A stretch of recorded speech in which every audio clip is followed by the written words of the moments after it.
इस वक्त राजेंद्र गुड़ा को रोका जा रहा है, राजेंद्र गुड़ा अंदर जाने की कोशिश कर रहे हैं और इस वक्त मार्शल उनके साथ धक्का मुक्की कर रहे हैं। आप देखिए ये पूर्व युवा कांग्रेस के अध्यक्ष गहलोत जी प्रोटोकॉल तोड़ के वहां के एसपी से मिलने के लिए गए थे। कपड़ा मंत्री एक एसपी से मिल रहा था, फिर वो उस एसपी को बार बार सम्मानित करने पर 7 बार लगातार फील्ड की पोस्टिंगें दी गई थी। किस किस को बचाया, ये सारा इनका नार्को टेस्ट कराया जाए, मेरा मीडिया के थ्रू मांग है। और ये जेल में जो लोग बलात्कार दुष्कर्म के अंदर बंद है, उससे बड़े इसी विधानसभा के अंदर बैठे हैं। ये सबसे बड़ा अपराधी वो गड्ढा, लेकिन इनके सामने इनके चारों तरफ सरकार सत्ता का और फोर्स का और ताकत का इनके चारों तरफ घेरा, उसमें सारे पाप बाहर वालों के द्वारा ये करते हैं। जिस तरीके से लॉरेंस बिश्नोई केंद्र की जेल में से काम कर रहा है, उस तरीके से बाहर काम करते हैं लोग, ये सारे के सारे लोग। मैं बताना चाह रहा हूँ, इनका राजेंद्र गुड्डा का भी नार्को टेस्ट कराओ। और यदि एक भी राजेंद्र गुड्डा राजस्थान की 36 कौम की बहन बेटी को अपनी सगी बहन से 21 मानता है, और ये इनका नार्को टेस्ट कराओ, मेरा कराओ। ये इनको यदि दुष्कर्मों में कोई डिग्री मिले तो ये अंदर बैठे, इनको इनके पास पीएचडी की डिग्री होगी जिनके अंदर नाम आ जाएंगे अपने आप। मेरे से क्या पूछ रहे हो, करा दो इनका, मेरा भी करा दो। ये सारे के सारे मुझे किस तरीके से नाम बता दें आ जाएगा। मेरी गलती क्या है, मैं किस चीज की माफी मांगू।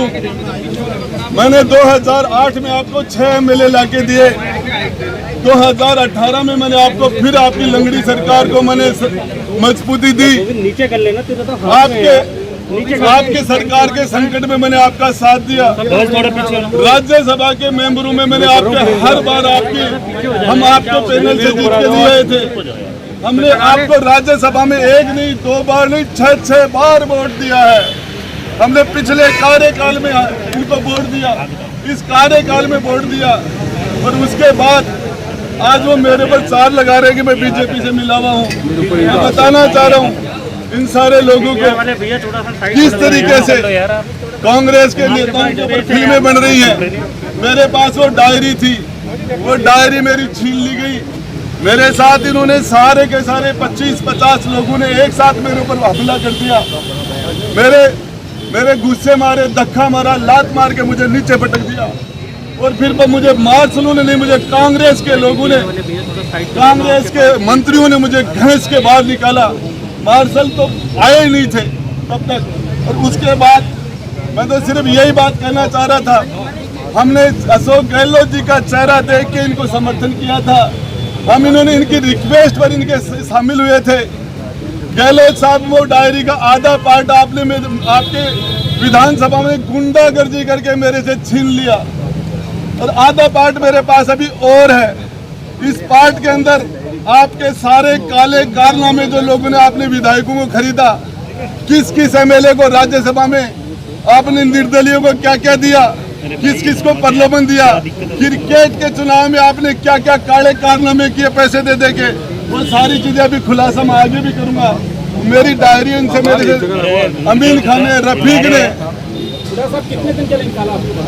अब मुझे पता ही नहीं, मुझे तो मार्शल ने नहीं निकाला, इन सारे लोगों ने मुझे। अब आपके खिलाफ कांग्रेस कार्रवाई भी कर सकती है, आपके खिलाफ कांग्रेस कार्रवाई कर सकती है। अब देखिए, जेल जाने के लिए मेरे झूठे मुकदमे लगाए गए। मैंने तो एक महिला की 2 बेटियों की शादी थी, मेरी जेब से 3,84,000 रुपए मैंने देखे उसकी 2 बच्ची की शादी कराई। और ये मुझे मेरे मुकदमा लगाया मेरे अपहरण का।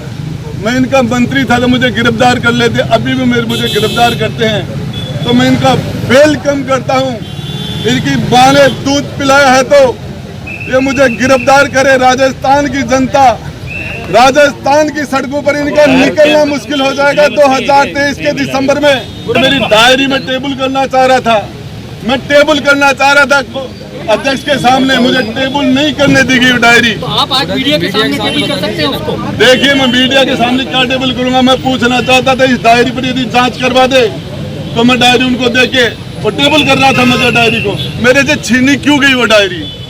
मैं तो अध्यक्ष जी को टेबल करना चाह रहा था। दल के हिस्से के एक हिस्से ने दूसरे हिस्सों को जिस प्रकार मारपीट की है, सदन के बाहर जब सैनिक राज्य कल्याण मंत्री जी ने कहा कि सीआरपीएफ के 150 जवानों के बीच में 8 मंजिल मकान से ईडी की रेड में वो लाल डायरी जिसमें कईयों के राज दफन है वो लेकर आए और वो लाल डायरी उनके पास है, वो उसका राज खोलेंगे। आज सदन जुड़ते ही मैंने मांग की थी कि माननीय राज्य मंत्री जी जो सरकार का अंग है उन्हें बर्खास्त किया गया, उनका त्याग पत्र दिया गया। यह सदन जानना चाहता है, यह सदन जानना चाहता है उस लाल डायरी के बारे में जिसका जिक्र उन्होंने कहा और ये कहा कि सदन के नेता जेल चले जाते लाल डायरी अगर मैं नहीं लाता। इस पर गुड़ा जी को बोलने नहीं दिया गया और उसके बाद पुलिस के द्वारा, मार्शल के द्वारा जो उनके साथ मारपीट की गई, कांग्रेस विधायक दल जिसके वो सदस्य है, अपने ही सदस्य पर, कांग्रेस विधायक दल के सामान्य सदस्य पर जिस प्रकार टूटे, शर्मसार है। लाल डायरी में अगर कुछ नहीं है, अगर हिम्मत है तो साहब गोई से आगे आना चाहिए कि लाल डायरी में कुछ नहीं है और गुड़ा जी को चुनौती देनी चाहिए, सदन के नेता को और कांग्रेस के बड़े मंत्रियों को और अधिकारियों को कि आपके पास है तो आप इसको सौंपो सक्षम जगह पर।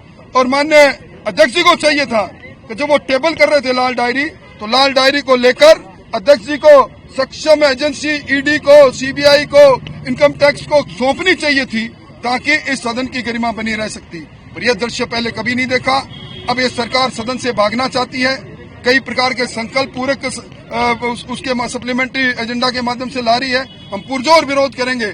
लाल डायरी का राज अब जनता के बीच में जब तक नहीं आएगा, सदन और सड़क पर हमारी लड़ाई जारी रहेगी। मैंने फोन किया और मेरी साजिश को प्रमाणित कर दें तो सरकार लिए बैठे हैं, किसने हाथ बांधे हैं उनको?